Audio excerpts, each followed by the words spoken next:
ஐயா வணக்கம். வணக்கம் வணக்கம். ஐயா இன்னைக்கு கனடா நாட்டில் ஜஸ்டின் ட்ரூடோ வந்து மக்கள் எல்லாம் தூக்கி எறிஞ்சிட்டாங்க. அதுக்கு முக்கியமான காரணம் என்னன்னா, அவர் வந்து காலிஸ்தான் தீவிரவாதிகளுக்கு ரொம்ப சப்போர்ட்டாக இருந்தார். அங்கே கனடாலேயே வந்து காலிஸ்தானுக்கு ஒரு இடத்த கொடுத்தாரு. அதனால் மக்கள் எல்லாம் கொந்தளிச்சு இன்றைக்கி வந்து ஜஸ்டின் ட்ரூடோ வந்து வெளியேற்றிட்டாங்க. அவர் வந்து பதவியை ராஜினாமா பண்ணிட்டு போயிட்டார்.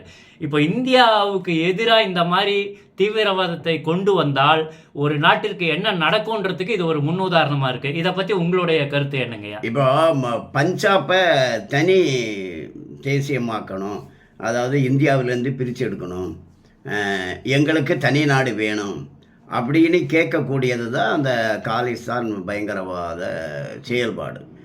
அந்த செயல்பாடு உடையவங்க இப்போ எல்லா இடமுமே நாடு பூராவும் சிலர் வந்து அப்படி இருப்பாங்க.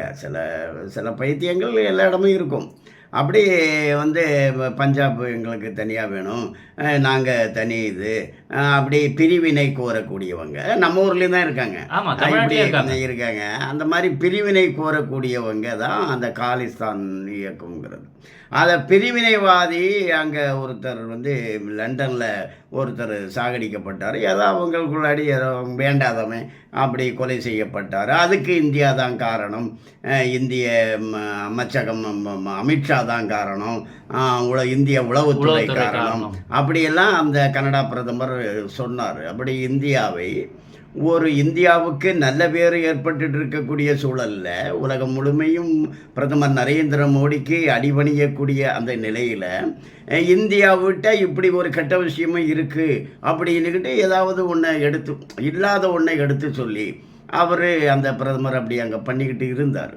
அப்போது பிரதமர் நரேந்திர மோடியினுடைய அன்பு, அவருடைய கருணை, அவருடைய ஆதிக்கம் உலகம் பூராவும் பரவி இருக்கு.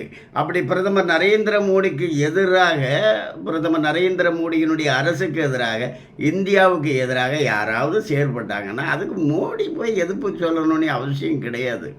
அது மற்றவங்களே அதை கவனிச்சுக்குவாங்க.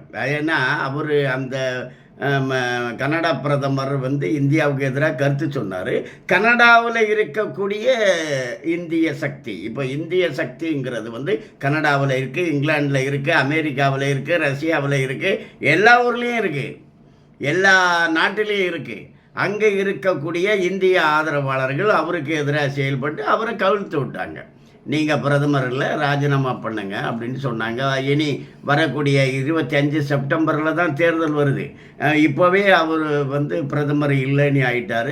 அந்த ஆளுங்கட்சிக்கு அவர் தலைவர் இல்லைன்னு. ஏன்னா அவர் வந்து இந்தியாவுக்கு எதிராக கருத்து சொன்னது தான் காரணம். இதை காரணமாக வச்சுட்டு அவருக்கான எதிர் அலை அங்கேயே உருவாயிடுச்சு. அங்கேயே அவர் கவிழ்க்கப்பட்டார். அதனால் இந்தியா தான் அவரை கவிழ்த்துச்சு அப்படின்னு சொல்ல முடியாது. நம்ம கவிழ்க்கல. ஏன்னா இந்திய ஆதரவாளர்கள், இந்தியாவை நேசிக்கக்கூடியவர்கள், பிரதமர் நரேந்திர மோடியை பாராட்டக்கூடியவர்கள், பிரதமர் நரேந்திர மோடியினுடைய உலக ஆளுமையை விரும்பக்கூடியவர்கள் உலகம் முழுமையும் இருக்காங்க, கனடாவிலையும் இருக்காங்க. அவங்க அந்த வேலையை அங்கே செஞ்சிட்டாங்க. ஆக இனி உலகம் முழுமையும் எங்காவது இந்திய எதிர்ப்பு கிளம்புமானால் அந்த எதிர்ப்பு அங்கேயே பலியிடப்படும், அங்கேயே அழிக்கப்படும். அதுக்கு நாம தான் போய் அழிக்கிறோம் அதெல்லாம் கிடையாது. நாம் பயங்கரவாதியும் அங்கே போய் அழிக்கலை, நமக்கு எதிரான அந்த பிரதமரையும் நாம் வீழ்த்தலை. ஆனால் அந்த பிரதமருக்கான அவரை வீழ்த்தக்கூடிய ஒரு சக்தி, இந்திய ஆதரவு சக்தி அங்கேயே உருவாயிடுச்சுங்கிறது தான் உண்மை. அந்த அளவுக்கு பிரதமர் நரேந்திர மோடியினுடைய ஆளுமை உலகம் முழுமையும் பரவி இருக்கிறது என்பதை தான் இந்த கன்னட நிகழ்வு நமக்கு உணர்த்துகிறது. உண்மை. ரொம்ப சந்தோஷம். வணக்கம்.